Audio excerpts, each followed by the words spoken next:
విజయవాడ ఇంద్రకీలాద్రిపై అసలు ఆలయం ఉండేది కాదు.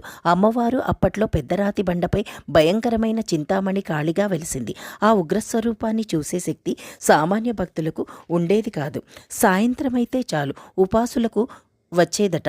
గలగలా గలగలా గజ్జల శబ్దాలతో చీకట్లో తిరిగేదట. సాయంత్రం 6 దాటాక ఎవ్వరూ కూడా వారి తలుపులు తెరిచేవారు కాదు. అప్పట్లో మాధవవర్మ అనే రాజు విజయవాడ ప్రాంతాన్ని పరిపాలించేవాడు. అతనికి అమ్మవారంటే ఎనలేని భక్తి ప్రపత్తులు. ఆయన రాజ్యాన్ని ఎంతో ధర్మబద్ధంగా పరిపాలించేవాడు.